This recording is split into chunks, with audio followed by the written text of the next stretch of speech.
There are many ways in which Spike Lee's Do the Right Thing was unprecedented when first released in 1989. It remains one of the most politically radical films ever to receive mainstream distribution. It was a key early example of the new independent cinema that would transform U.S. and global filmmaking. It brought the culture of Black Americans to the big screen in ways they had never been seen before.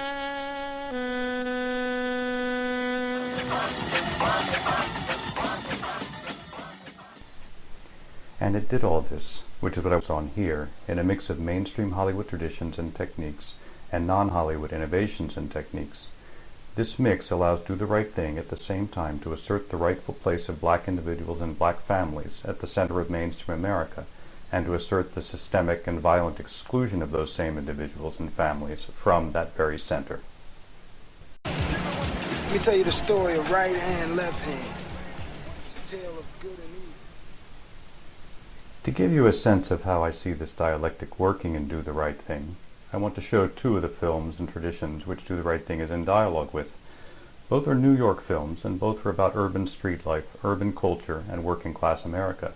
One, the 1939 King Vidor studio film, Street Scene, takes whiteness for granted as the entry into America. The other, the 1982 independent semi-documentary feature Wild Style, documents the emergence of hip-hop culture in the South Bronx. As with Radio Raheem's homage here to Robert Mitchum in The Night of the Hunter, Lee both subtly and explosively mixes classic Hollywood icons with contemporary Bed-Stuy. Oh, it's a devastating right and hate is hurt. He's down. Oh, left hand hate KO'd by love. First, a bit about Lee's New York. Do the Right Thing was filmed entirely on location on a single block, Stuyvesant Avenue between Lexington and Quincy, in the Bedford-Stuyvesant neighborhood of Brooklyn.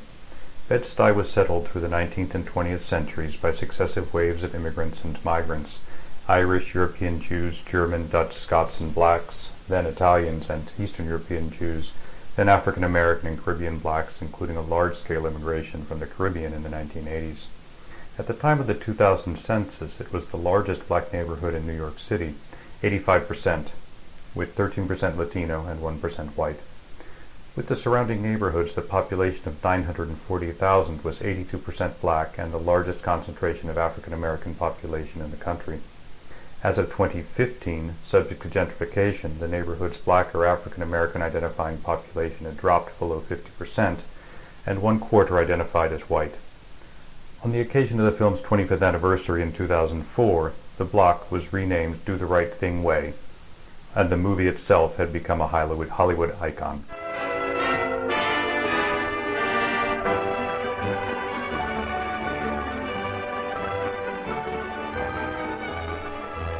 Street Scene narrates a slice-of-life drama around European immigrants in Hell's Kitchen in Manhattan. In this clip from the famous opening sequence, you'll recognize several familiar pieces of the iconography of the New York slum borrowed by Spike Lee. The hot summer day is epitome of crowding and poverty, the children playing in the water on the sidewalk, the stoop sitters, the day-to-day life of the street community, all of whom know, even if they don't necessarily like, one another. And you'll also recognize the woman watching and socializing from the window, the crucial figure urban studies scholar Jane Jacobs identified as Eyes on the Street, the local guarantor of safe streets and of street life.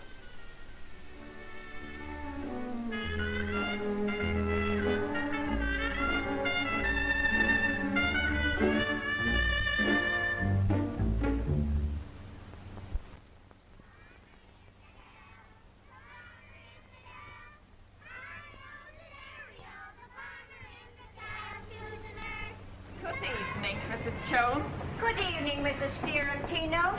Well, I hope it's hot enough for you. Ain't it just awful? I ain't got a dry stitch on me.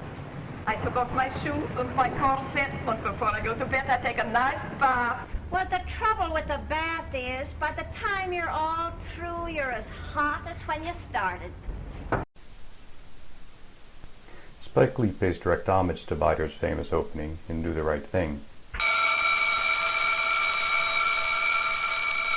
Wake up! Wake up, wake up, wake up! Up you wake, up you wake, up you wake, up you wake! This is Mr. Senior Love Daddy, your voice of choice. The world's only 12-hour strong man on the air. Here on We Love Radio, 108 FM. The last on your dial, but first in your hearts. And that's the truth. Here I am. Heat, at this point in the film, as in Street Scene, signals the film's participation in everyday drama of the life of the urban poor, and implicitly claims that right for the characters in this film. As critic Ed Guerrero writes, a subtle claim Lee makes for his films to a certain kind of populist, nostalgic Americanness. Bill Lee's soundtrack, in a stark contrast to the furiously aggressive opening salvo of Rosie Perez dancing to the Fight the Power, opens with saxophonist Branford Marsalis playing the civil rights anthem Lift Every Voice and Sing, and provides a melodic and melancholy counterpoint to Public Enemy's defiant anger. As in Street Scene, for most of the film, the events and tone will mirror this tradition of comic nonviolent resolutions to the conflict and tension of life in a slum.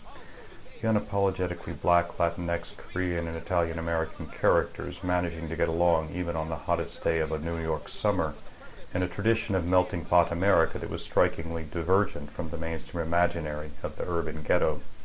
Nothing but drugs, guns, and mayhem. The populist claim and the homage to Street Scene are especially evident in this exchange between mother-sister, the eyes on the street of her block in Bed-Stuy, and Mookie, on his way from his apartment at one end to work at Sal's Pizzeria at the other.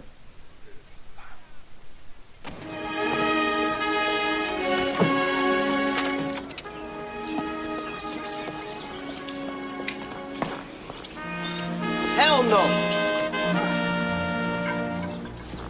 Hey! Hi, Mookie. Mookie. Hey, Moo.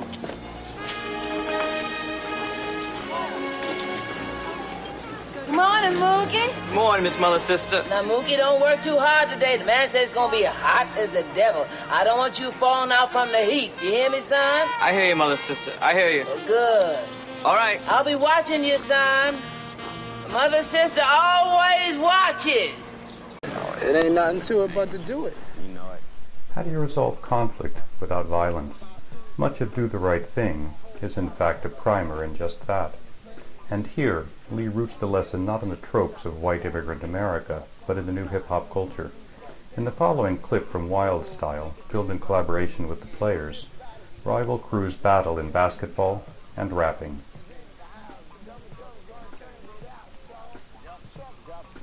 You're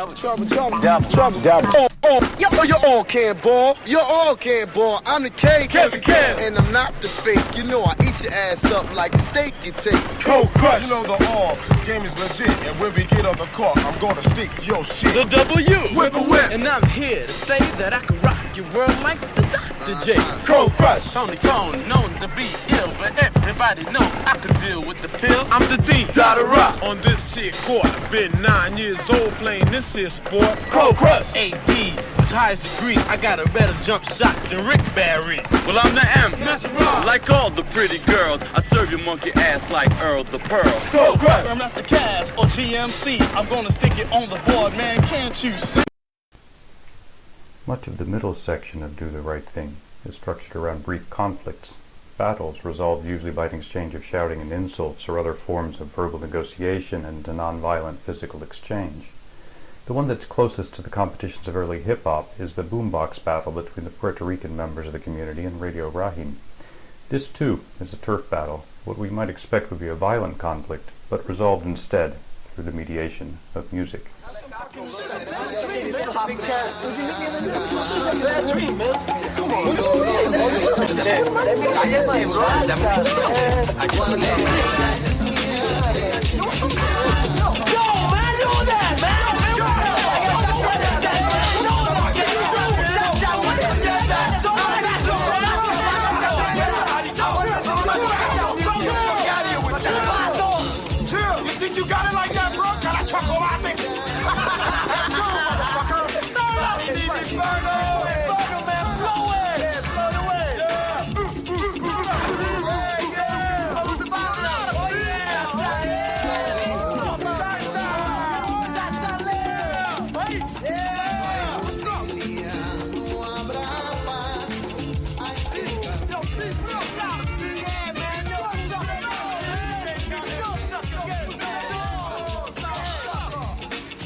It does not end that way, needless to say.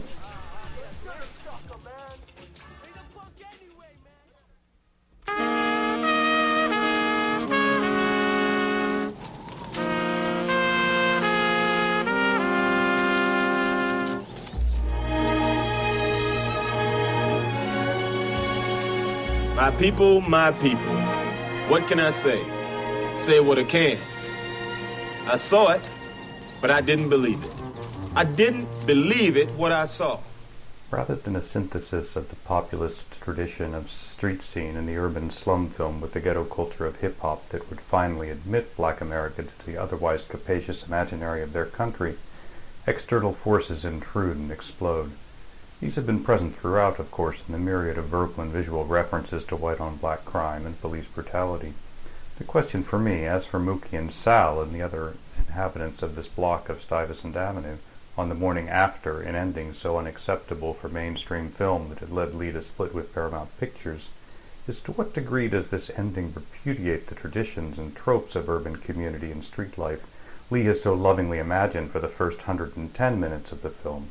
And to what degree is he challenging us to find a way of keeping both present, conscious, and very much not yet reconciled? That Do the Right Thing, at least for me, refuses to answer this question, as at the core of its brilliance and its enduring relevance.